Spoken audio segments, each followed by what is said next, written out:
Shut up and sit down. Welcome to the Answer is Yes podcast, where we will explore the cause and effect of just saying yes in your everyday life or in business.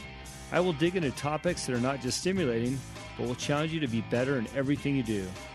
The podcast is based on the simplicity of saying yes to opportunities you might encounter every single day. I'm your host, Jim Riley. Join me in my first series titled Blue Collar Redefined. Hello and welcome to the Answer Yes podcast. Thanks for tuning in. Appreciate all your efforts and messages the last week about the show. We continue to put out some hopefully good content for y'all. Last week I did a show where I had Pepe Hermosillo, the founder of Casa Noble Tequila, on, answered a few questions, but really it was about my own business hacks and hopefully ways that we can help you be better in business or get off your butts, as I like to say. So today I've got a special guest on in studio, which I'm excited about. And he comes from an interesting background, but a lot like some of our other people that we've had on the show. He's a guy that likes the streets and works hard and believes in working hard. So I've got Dennis Quinn in the studio with me today. Dennis, thanks for coming down. Thanks for having me, Jim. Yeah, no, it's quite a treat. I don't always get people to come here in studio because most of them call in from the East Coast or their busy lives somewhere else. So I'm glad you're here. Well, I'm glad to be here. And this is a great opportunity. We're in the midst of enjoying some Baja Unido cerveza, ice cold. It's a nice warm summer day here in Southern California. So, yes, it is. We probably should have had a few before we got started, but we'll get to that later on.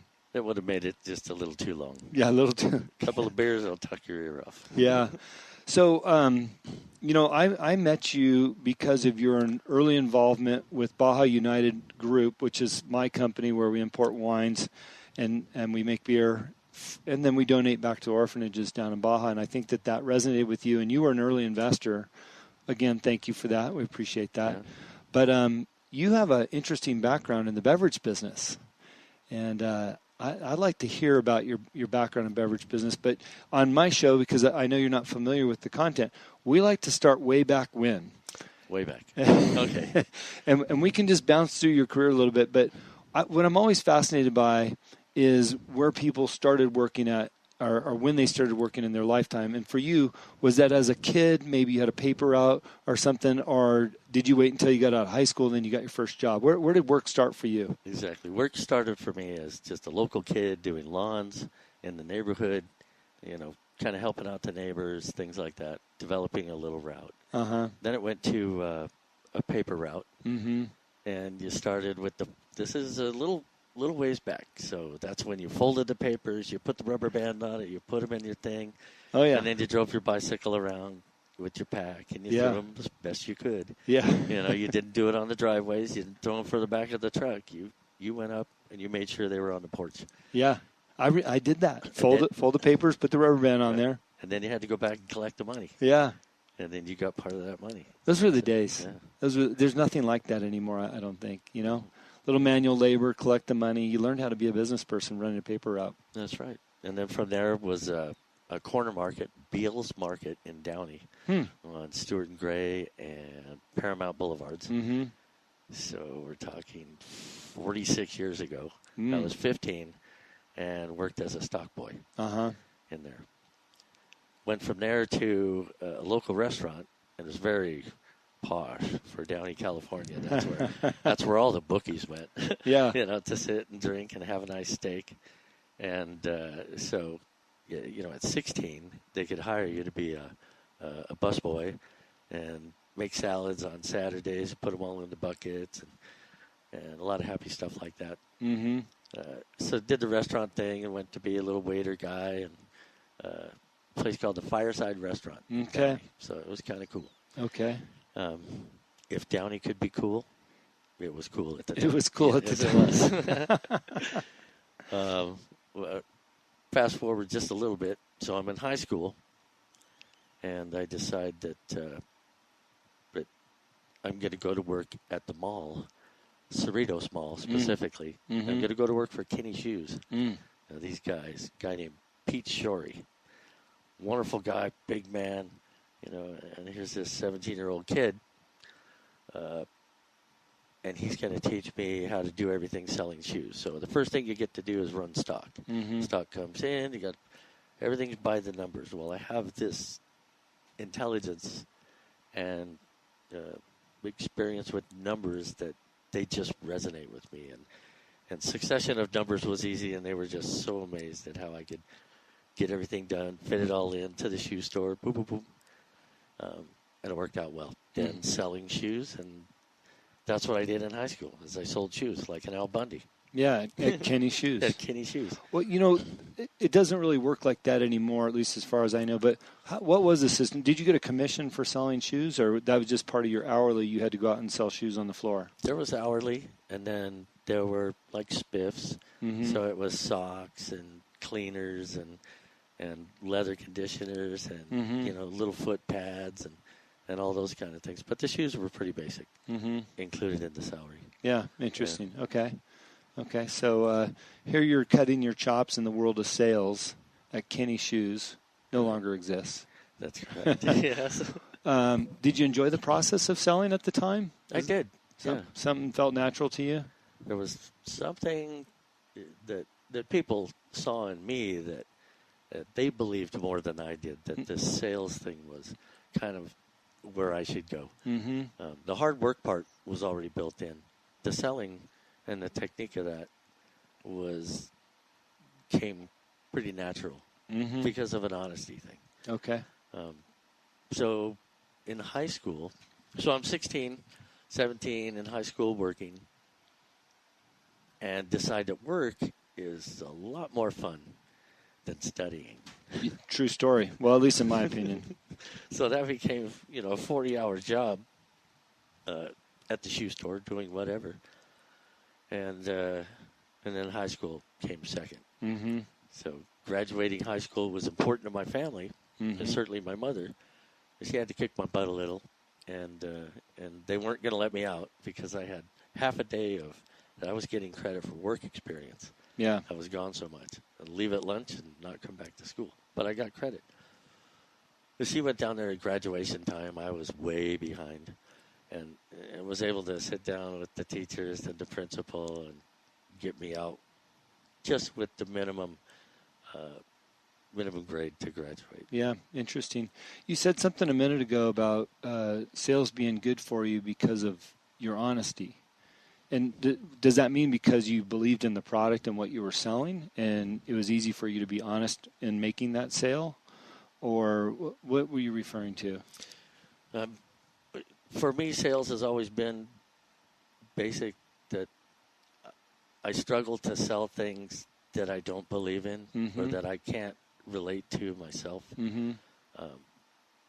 Or there's a technique that requires shading the truth, creating something that they're fabricating the truth or something that doesn't really exist. I feel more comfortable when I believe in a product, and that was something that I believed in, that the brand or the store or the corporation or the people I would work with were credible and reputable and had integrity.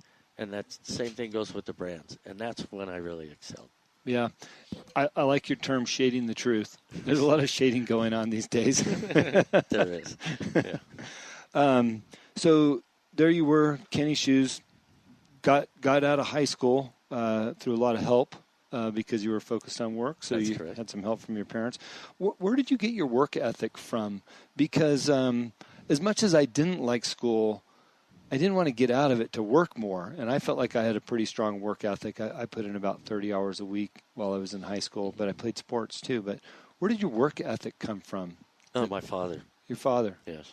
What did he do? Yeah, so he was a Marine, and just around the Korean War, and then he went on to the Department of Water and Power in Los Angeles, where he worked as a draftsman. And then a checker, and then, one of the guys who went around and managed the drafting room. So in everything he did, whether it be a vehicle or the lawn or the pool or the house or getting to work every day and doing an excellent job. He instilled that on us. He Yeah. says, you're never late to work. You don't give a half-assed effort. Everything you do, you put your heart and soul into it. Yeah. And you excel. You know, it's interesting that you say that, because to me, that's basic advice.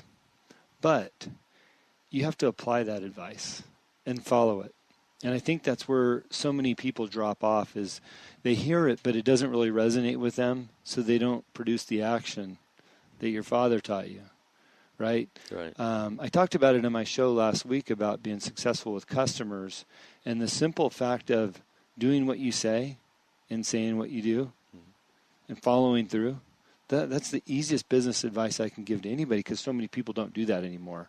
But I think because it's almost a cliche statement, that we don't actually apply it. So I love that that's the advice that your dad gave you, and then you listened to it, because clearly it resonated and has given you a lifetime of success. It has, and it's that the success has come only when that I've sold with a sense of integrity and given everything I promised.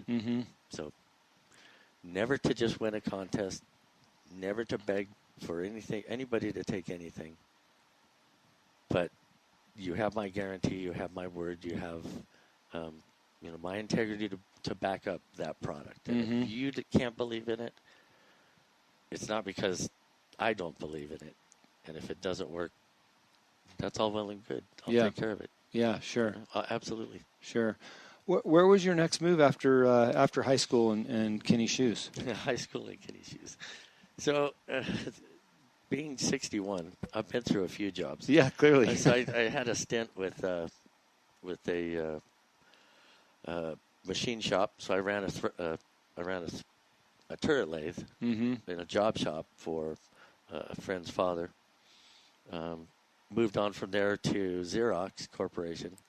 My father's wife was able to get me an interview with Xerox down in Irvine. So because we grew up working on things and helping Dad build things and doing the drafting thing, I was able to pass their all of their tests for how well you knew how things worked. Yeah. And that was great. Yeah. And that made that no problem. And I ended up working there for a couple of years, and then they had a layoff, and I never went back. You were done. Yeah. Went to Gemco. Gemco. All right. Yes. Okay, for you younger listeners, there is a place that used to be called Gemco. Matter of fact, in my garage, not too far from us, I have a 30-30 Winchester rifle from Gemco. The John Wayne or the Boy Scout? Theodore Roosevelt. No. Yep. That's amazing. Yep. Bought in 1968 for $90. Oh, my. It was my father bought it, obviously, at Gemco. Still have the receipt. In the sporting goods store. handwritten receipt from Gemco. Pretty fascinating. So you worked at Gemco. Did you work at the one in Glendora? No. I worked at in Downey and Yorba Linda. Okay. And did a little bit in San Gabriel. Opened, was part of a team opening stores. So Cathedral City was one of them. And there was several others. So you had a decent career with Gemco. Absolutely. Yeah. What did you do for them? I managed the hard goods side and the plants and flowers and garden stuff. Yeah. I stacked a lot of bullshit. I bet you did. Literally. Yeah. 50 pounds at a time. Yeah. So you have quite an eclectic mix of career history by the time you got to Gemco, from shoe stores to machine shops, etc. And when you left Gemco, was it because they closed down, or you were just done there and you were another opportunity? It's because one of my best friends that I grew up with, from about the age of 13, we were playing Pop Warner football. This is where we met in Downey. And I ran into, so I'm 23, 24, around there at Gemco. And one of the toy, there was a toy reseller who did a lot of the Gemcos. Well, one of the